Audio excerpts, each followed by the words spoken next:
The glass conference room felt like a fishbowl, and I was the one drowning. Blake slid a thick packet across the table toward me, his expression carefully neutral.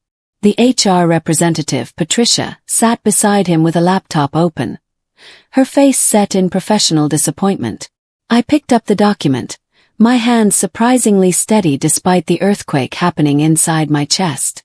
Performance review, Kara Mitchell, it read across the top. But the words underneath belonged to someone else's career entirely. Missed deadlines, incomplete projects, unprofessional conduct during client meetings. My eyes scanned faster, my brain refusing to process what I was seeing. None of this was true. Not a single word. I opened my mouth to speak, but Patricia raised her hand gently. We have extensive documentation supporting these findings, Kara. Multiple instances over the past 4 months. Blake leaned back in his chair, arms crossed, and for just a second I saw it. The smallest smirk tugging at the corner of his mouth. He thought he'd won. He leaned forward and whispered low enough that only I could hear. You won't win this. For months earlier, everything had been different. The restructuring announcement came on a Tuesday morning, delivered through a cheerful company-wide email about exciting organizational changes. I'd been with the company for 3 years, consistently exceeding targets, building solid client relationships. The restructuring meant new reporting lines, and I learned I'd be moving under Blake Harrison's team. I'd seen Blake around the office before.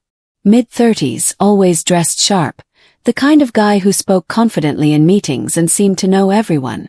When he stopped by my desk that first day, he brought coffee. Kara, right? I've heard great things about your work on the Riverside account. He set the cup down beside my keyboard. You're one of my strongest team members. We're going to do amazing things together. He smiled, relieved. Change was always unsettling, but Blake seemed supportive. Professional. For 2 weeks, everything felt normal. He invited me to planning sessions, copied me on important emails, even asked my opinion during strategy calls. Then, overnight, something shifted. The change was subtle at first. Blake stopped responding to my emails as quickly. When I joined team calls, he'd already be mid-conversation, and I'd miss crucial context. Oh, Kara, didn't realize you weren't on that thread, he'd say, sounding apologetic. But it kept happening. My project updates started coming back with red markup everywhere. Comments like unclear reasoning and needs major revision appeared on work that had previously sailed through approvals. I'd fix everything he flagged, resubmit it, and he'd find new problems. Team noticed. During meetings, people would glance at me with confusion when Blake interrupted my presentations or questioned my data. Nobody said anything directly, but I felt the shift. The supportive atmosphere evaporated. I started staying later, double-checking everything, trying to figure out what had changed. Blake, can we talk about my performance? I want to make sure I'm meeting your expectations. He waved his hand dismissively. You're fine, Kara. Just tighten things up. You're slipping a bit, that's all. Slipping. The word stuck like a thorn. The first real accusation came during a Thursday morning meeting. Blake stood at the front of the conference room, his laptop connected to the projector. We were supposed to present the quarterly analysis to the executive team yesterday, he said, his voice tight with frustration. But the file was missing from the shared drive. Completely gone. All eyes turned to me. My stomach dropped. I uploaded it Monday afternoon, I said, hearing the defensive edge in my voice. I have the confirmation email. Blake shook his head slowly. The folder was empty when I checked Tuesday morning. This kind of oversight puts the entire team at risk. After the meeting, he pulled me aside and walked me to HR. Patricia took notes as Blake explained the lost files. I insisted I'd completed everything. She gave me a verbal warning. We need reliability, Kara. Please be more careful. That night I couldn't sleep. I kept replaying the conversation, the looks from my colleagues, Blake's careful disappointment. 2 a.m, I remembered something. My old habit from college. I backed up everything to a personal hard drive. just in case. I dug through my desk drawer and found it. My hands shook as I plugged in the external drive. The files were all there. Every document perfectly organized, with timestamps proving I'd completed the work exactly when I said. The quarterly analysis sat in a folder dated Monday at 3:47 p.m. Relief flooded through me, followed immediately by a darker realization. If the files were on my backup and I'd uploaded them to the shared drive, then someone had deleted them. The next morning I arrived early, planning to show Blake the backup and clear up the confusion. But as I walked past the small conference room near his office, I heard his voice. The door was cracked open. "I already know who I'm cutting," Blake said, laughing. "The restructuring's the perfect excuse. One underperformer and we're done." My feet stopped moving. I pressed myself against the wall, listening. "Kara's perfect for it," he continued. "No fight in her. She'll just take it and leave quietly." My vision went fuzzy at the edges. This wasn't about my performance. This was targeted. I took a silent step back, but the floor creaked. Blake's head snapped toward the door. Our eyes met for just a second through the crack in the door. I kept walking, forcing my legs to move naturally, as if I'd been passing by coincidentally. My heart hammered so hard I thought everyone in the office could hear it. Blake appeared at my desk 20 minutes later. "Morning, Kara. Coffee run?" His tone was light, casual, but his eyes searched my face. "No thanks. Already had some." He lingered for a moment, then nodded and walked away. After that, things escalated. Every project I submitted came back covered in comments. Blake would mark errors that didn't exist, then act confused when I pointed out his mistakes. "I'm just trying to help you improve," he'd say, his voice dripping with false concern. In one meeting, he interrupted my client presentation 3 times, questioning my numbers in front of everyone. The client looked uncomfortable. Afterward, Blake pulled me aside. "Several clients have complained about your tone lately. Too aggressive, they said." My blood went cold. "Which clients? Can I see the feedback?" He smiled thinly.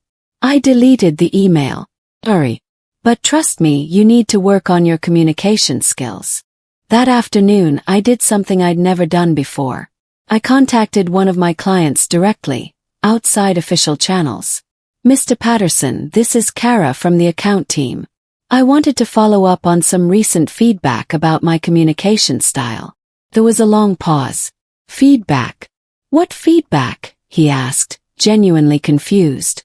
"I thought our meetings have been excellent. Your reports are always thorough. Who said something?" My throat tightened. "Just some internal notes. I wanted to make sure we're aligned." "Kara, if someone's telling you I complained, they're lying. You're one of the best account managers we've worked with." I thanked him and hung up.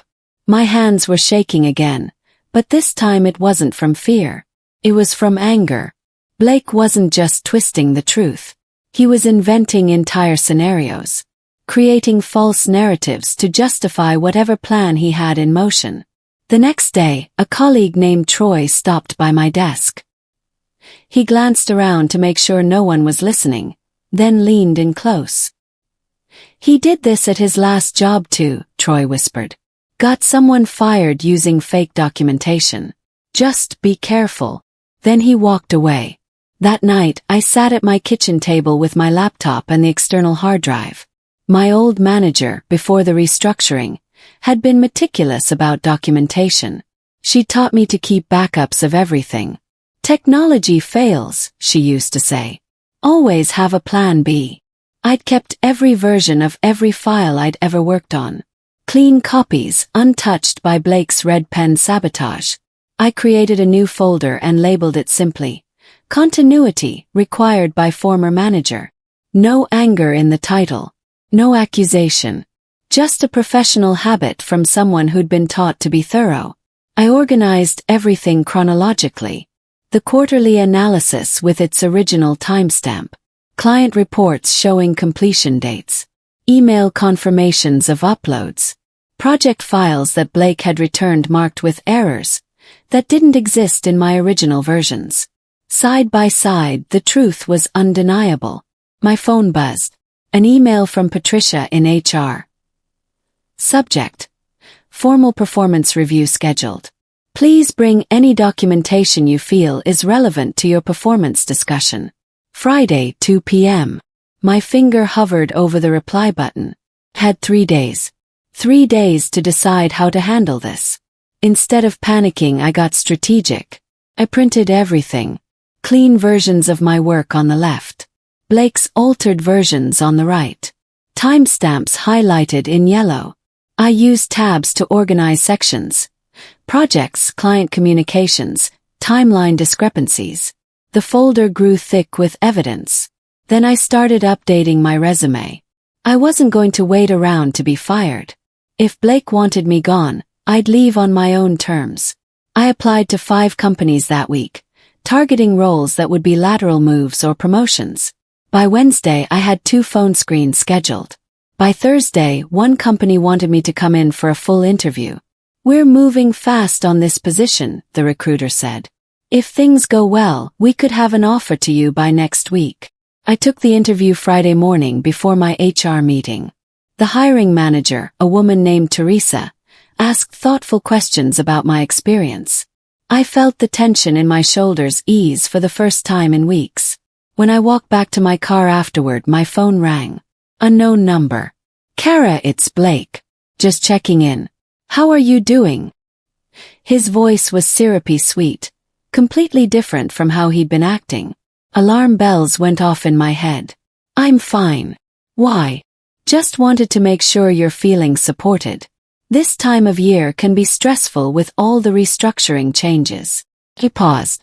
You're not looking at other opportunities, are you? I'd hate to lose you. The lie came easily. No, nothing like that. Just focused on the work here. Good. Well, if you ever need to talk, my door's always open. After we hung up, I checked my email. Blake had removed me from every upcoming project timeline. Every single one. My name was gone from planning documents, strategy sessions, client calls scheduled for next month. He was erasing me before I was even gone.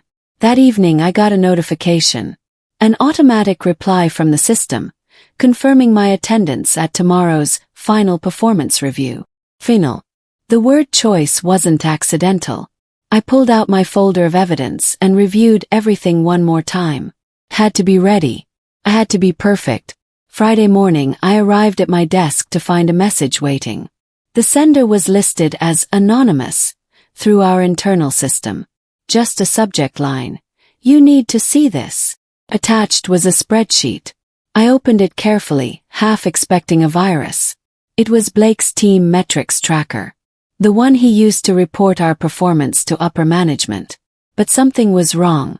The numbers didn't match the versions I'd seen in team meetings. Client satisfaction scores were inflated. Project completion rates were higher than reality. Revenue numbers looked adjusted. Then I saw my row. Every metric was marked in red, flagged as below standard. But when I compared them to the actual data, my numbers were solid. Better than solid. Some were the highest on the team. Blake had systematically lowered my scores while boosting others. Another message came through. Same anonymous sender. Do not tell anyone it came from me. He's dangerous. I saved the spreadsheet to 3 different locations. Then I added it to my evidence folder. At 11:30, my personal phone rang. The company I'd interviewed with yesterday. Kara, this is Teresa from yesterday. We'd like to extend a conditional offer. The role is yours if you want it. My heart leaped. That's wonderful. Thank you. We'll need to run a standard employment verification through your current company's HR department. Not your direct manager, just confirmation of your role and dates. Should have everything finalized by the middle of next week. I thanked her and hung up, mind racing. Blake would sabotage any reference check if it went through him. But Teresa had said HR only, not manager. That meant Patricia would handle it, and Patricia had access to my real file before Blake started his campaign. I had one advantage. Blake didn't know about the job offer yet. I could keep it quiet until after this afternoon's review. Until after I revealed what I knew. At 1:45, Blake caught me in the hallway. Got a minute? Without waiting for an answer, he steered me into an empty conference room and closed the door. His friendly mask was gone. HR received a call about you. Employment verification. Why are you job hunting? Kept my face neutral. Routine exploration. Nothing serious. Blake's jaw tightened. You won't get far with your record. Any company that calls here will hear about your performance issues. Missing deadlines, poor client management, unprofessional behavior. He counted them on his fingers like a list he'd memorized. I'd hate for you to damage your career further by leaving under bad circumstances. The threat was clear. Stay and get fired on his terms, or leave and he'd poison any future opportunity. I understand your concern, I said carefully. But I'm focused on this afternoon's meeting, making sure everything is accurate. Something flickered in his eyes. Uncertainty, maybe. Just remember, Kara, I've been doing this a long time. I know how these things work. He left me standing there. At 1:50, Patricia emailed everyone. Please bring all relevant files and documentation to the performance review. We want to ensure a complete picture. Picked up my folder. The weight of it felt significant, solid. This was everything Blake had forgotten about. Everything he'd assumed I was too meek, too compliant, too defeated to keep. He was about to learn otherwise. The night before, I'd barely slept. I laid everything out on my dining room table like a crime scene investigation. Printouts organized by date. Email threads showing my actual communication with clients. Timestamps proving when I'd completed work. The anonymous spreadsheet showing Blake's number manipulation. Then I found something that made my blood run cold. Client contract. The Riverside account, my biggest client. Blake had told upper management the deliverables were completed 2 weeks early, positioning himself as an efficient team leader. But I had the original timeline. The one I'd created. The deadline had never moved. Blake had falsified the completion date to make himself look good, and in doing so, he'd put the company at risk. If the client ever checked the dates against their own records, they'd see the discrepancy. It could cost us the entire account. Possibly millions in revenue. I added it to the folder. When I finally tried to sleep, I kept rehearsing what I'd say. How I'd present the evidence. Whether HR would even believe me. At 6 a.m., I gave up and made coffee. Today would change everything. The glass conference room felt like a fishbowl. Blake slid the performance review across the table, and I read through his carefully constructed lies. Patricia sat with her laptop, looking disappointed in me. My career, my reputation, everything I'd built, was being dismantled right in front of me. Blake spoke with practiced confidence. Kara has consistently underperformed over the past 4 months. Missed deadlines, incomplete work, client complaints. We've provided multiple opportunities for improvement, but unfortunately, the pattern has continued. Patricia nodded, making notes. We take performance issues seriously. We've given verbal and written warnings, but we haven't seen the necessary changes. I sat quietly, the folder in my lap. Blake continued his performance. It's unfortunate, but we believe it's time to part ways. We'll provide a severance package and... Kara, Patricia interrupted gently. Do you have anything you'd like to present? The email mentioned bringing documentation. I placed the folder on the table. Yes, I have quite a bit, actually. Blake's confident expression faltered for just a second. I opened the folder slowly, deliberately. These are the original versions of every file Blake claims I mishandled. I slid the first stack toward Patricia. Patricia opened the folder, and I watched her brow furrow as she examined the first document. It was the quarterly analysis, the one Blake had accused me of losing. This shows a completion timestamp of Monday, 3:47 p.m., she said slowly. But Blake, your report said the file was never uploaded. She could have created that afterward, Blake said quickly. Backdated it somehow. I shook my head. The metadata tells the truth. Check the file properties. Creation date, last modified date, everything. Patricia pulled out her laptop and had me transfer the files. Her fingers moved quickly across the keyboard, pulling up file properties, examining timestamps. With each document, her expression grew more serious. "These don't match what you provided, Blake," she said quietly. "Not at all." I slid over the client communications. "Here are the emails proving I maintained positive relationships. No complaints. In fact, several compliments from Mr. Patterson at Riverside, specifically praising my communication style." Blake shifted in his seat. "Those could be. Emails have metadata too," I said calmly. "Server logs will confirm everything." Patricia's face had gone pale. She looked at Blake, then back at me. "Kara, would you excuse us for a moment?" Patricia made a phone call, her voice low and urgent. 2 minutes later, another HR representative entered. Harrison, the senior director. His expression was grave. "Blake, we need you to step out while we review some additional documentation," Harrison said. It wasn't a request. Blake stood up, his confidence cracking. "I don't think that's necessary." Kara's clearly fabricated. "Please step outside," Harrison repeated firmly. Blake looked at me, and for the first time, I saw something other than smugness in his eyes. Fear. He left. I sat alone with Patricia and Harrison, my hands folded in my lap. The trembling had started, delayed shock finally hitting my system. "Kara," Patricia said gently, "we need to understand the full scope of what happened here. Can you walk us through everything?" So I did. 4 months of targeted harassment, deleted files, false accusations, altered documents, the client who never complained, Troy's warning about Blake's history.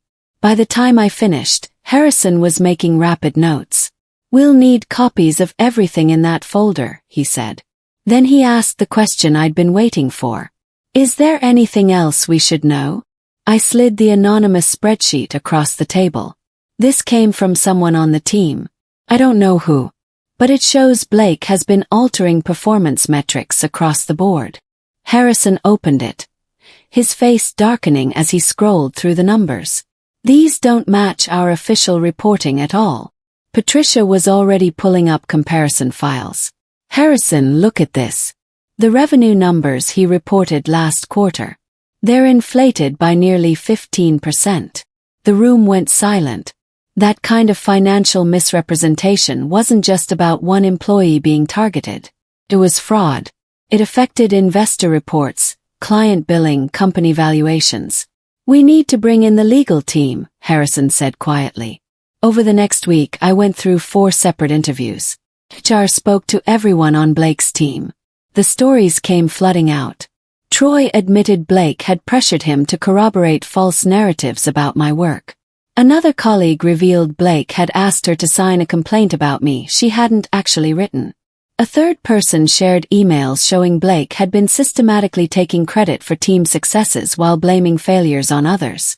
The anonymous source never revealed themselves. But the spreadsheet opened a door nobody could close. The following Monday, I was working late, finishing up some reports, when I walked out to my car in the nearly empty parking lot. Blake was leaning against the hood, arms crossed. My heart jumped into my throat. "You think you've won," he said, pushing off the car. "If I go down, you're coming with me. I'll make sure of it." My hand was already in my purse, fingers wrapping around my phone. Our state was one-party consent for recordings. I checked the law over the weekend. "Blake, I think you should leave. You don't know who you're messing with," he continued, stepping closer. "I have connections. I'll blacklist you from every company in this industry. You'll never work again." "Is that a threat?" I kept my voice steady, phone recording everything. "It's a promise. You ruined my career, so I'll ruin yours." He turned and walked to his car, still muttering. My hands shook as I stopped the recording. Before I could even drive out of the lot, another car pulled up beside me. It was Troy. He lowered his window. "He just tried the same thing with me," Troy said. cornered me after the HR interview and threatened my future if I didn't recant my statement. Troy held up his phone. I recorded it too. By Tuesday morning, the company was in full crisis mode. Blake had been placed on immediate administrative leave pending investigation. The legal team had gotten involved. The falsified client contract I'd found, the one showing manipulated completion dates, had triggered an audit of all Blake's managed accounts. The potential liability was massive. If clients discovered the timeline discrepancies and felt they'd been misled, the lawsuits could destroy the company's reputation. Patricia called me in for an update. She looked exhausted. "Kara, I want to apologize. We should have seen the signs earlier. We failed you." I didn't know what to say. Part of me wanted to be angry, to point out all the times I'd tried to tell them something was wrong. But another part just felt relieved. "What happens now?" "Yes. We're conducting a full investigation. Blake's employment history, his performance reports, everything. We've already heard from 2 employees at his previous company who experienced similar targeting." Pause. "We need you to come on Thursday for what we're calling a resolution meeting. Legal will be present." Thursday's meeting was different. The room was full. Harrison from HR, Patricia, 2 people from legal, and the regional director, Mr. Kingston. He was the highest-ranking executive I'd ever spoken to directly. "Ms. Mitchell," Kingston began, "we've completed our investigation. I want to start by offering a formal apology on behalf of the company. You were targeted, and our systems failed to protect you." He slid a document across the table. "We've cleared your personnel file completely. Every negative note, every warning, everything Blake filed has been removed. Your record now reflects only your actual performance, which has been exemplary." Patricia added, "We're also providing a written verification letter that you can use for any future employment applications. It details your contributions and makes clear that you left in good standing." Relief washed over me. "Thank you. That means a lot." "There's one more thing," Kingston said, exchanging glances with the legal team. "We want to share our decision regarding Blake Harrison." I leaned forward. "Blake has been placed on immediate termination, effective yesterday," Kingston said. "Additionally, we've learned that 3 former employees from his previous employer have come forward with similar complaints." The legal representative spoke up. "His pattern of falsifying documentation and retaliatory behavior has been thoroughly documented." After the meeting, I walked back to my desk in a daze. My phone buzzed. An email from Blake's personal account. The subject line read, "Please." I almost deleted it immediately, but curiosity won. "Kara, I know things got out of hand. I'm asking you to consider softening your statement to HR. My industry reputation is destroyed. I might lose my professional certifications. If you could just tell them it was a misunderstanding, we could both move past this. Please. My family depends on my income." I read it twice. Somewhere in me, a tiny voice whispered that maybe I should feel bad. Maybe I'd ruined someone's life. Then I remembered his smirk in that first HR meeting. His whispered threat. "You won't win this." His parking lot intimidation, promising to blacklist me. I forwarded the email to Patricia with a simple note. "For the record." Then I sent her the audio recording from the parking lot. Blake had made his choices. The consequences were his to carry. 2 hours later, Patricia replied, "Thank you for this. Our legal team now has everything they need for the final documentation." That evening I got a call from Teresa at my new company. "Everything's finalized. Welcome aboard. Start date in 2 weeks." My last day at the old company was quiet. I packed my desk, said goodbye to Troy and the few colleagues who'd supported me. As I carried my box to the elevator, I saw Blake through the lobby windows. 2 security guards flanked him as he walked out, carrying his own box. Our eyes met through the glass. He looked older somehow, defeated. The elevator doors closed before I could see more. I didn't feel triumphant. Felt tired. Relieved but tired. The new job started on a Monday. The office was smaller, friendlier. My new manager, Teresa, actually listened when I spoke. She asked for my input on projects. She provided clear feedback without games. For the first few weeks, I kept waiting for the other shoe to drop. For the atmosphere to change. For someone to start questioning my work or deleting my files. It never happened. One afternoon about a month in, Troy messaged me. "You're kind of a legend here now.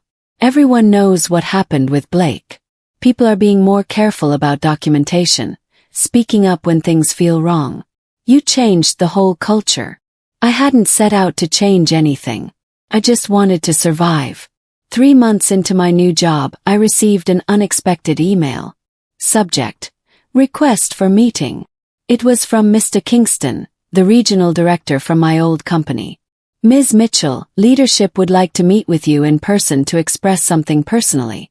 Would you be available next Tuesday at your convenience?" Curiosity got the better of me. I agreed. The meeting was in a conference room I'd never seen before, clearly reserved for executive discussions. Kingston was there with 2 other senior leaders I recognized from company newsletters. "Kara, thank you for coming," Kingston said. "We wanted to meet face-to-face to apologize more thoroughly." One of the other executives spoke. "Your case exposed serious flaws in our management oversight.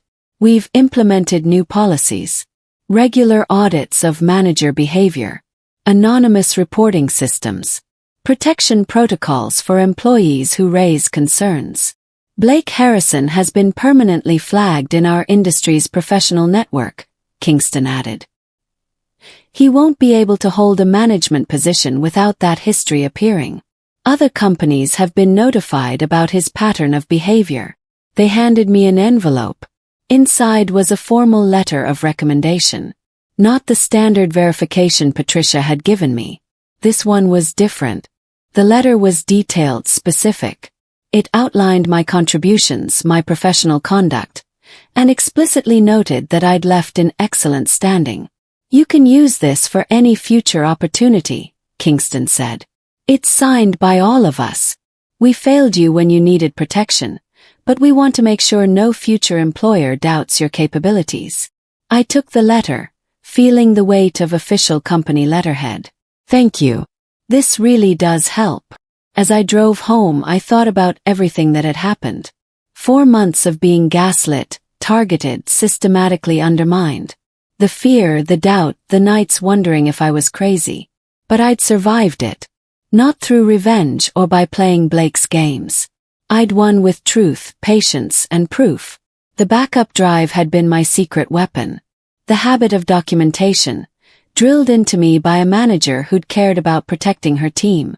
That night, cleaning out my email, I found one final message. From Blake. Subject: Please, I need your help. It had been sent 2 weeks ago, probably when the industry blacklist had gone into effect. I hovered over it for a moment, then moved it to trash. I didn't need closure from him. I already had it. I had my reputation, my new job, my peace. Blake had taught me something valuable, though he hadn't meant to. The quiet ones aren't weak. We're just waiting for the right moment to speak. And when we do, we have receipts.